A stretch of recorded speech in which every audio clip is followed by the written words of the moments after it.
We're looking at a poem from the year 2000 Oh, wow. Okay. called Compupathy. It's by Pseudo van der Wit. Interesting. And it really kind of takes a look at this question that I think is really relevant today, which is how technology affects our ability to connect with each other as human beings. Yeah. Especially a poem from the year 2000, right? Yeah. That's right when the internet was really starting to take off.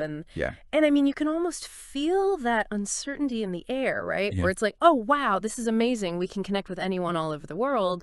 But also, is this going to affect, our relationships with people? Like, are we going to lose something in the process? Right. Exactly. And I think even the title, Compupathy, is so interesting Yeah.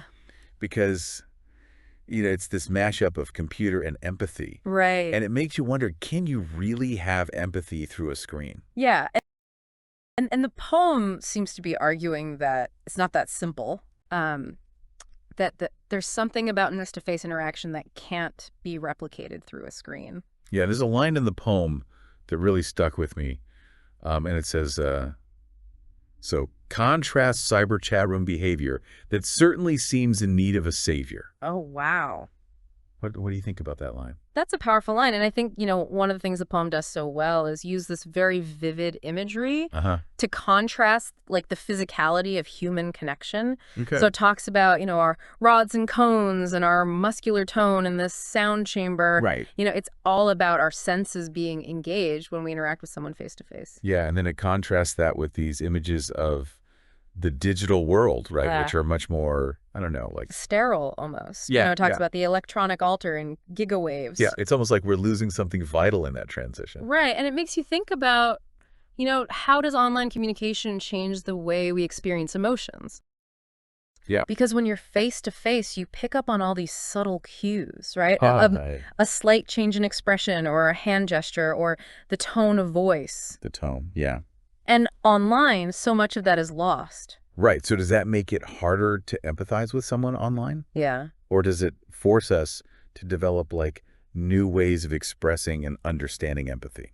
That's a great question, and it really gets to the heart of what I think this word compupathy is trying to get at. Okay. Is it about the limitations of digital empathy, or is it hinting at the possibility that technology could create entirely new forms of connection? Right. And I mean, think about how much technology has changed even since the year 2000. Oh, yeah.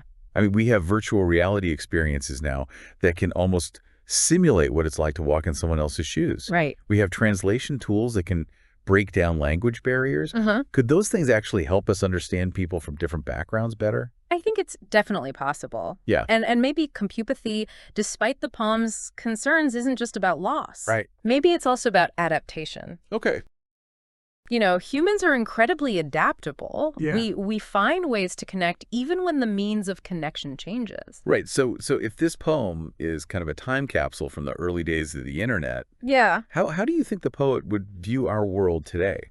I mean, it's hard to say for sure, but I imagine they might be a little bit surprised by just how integrated technology has become in our lives. Right. But I also think they might see some of their fears kind of playing out. Like what?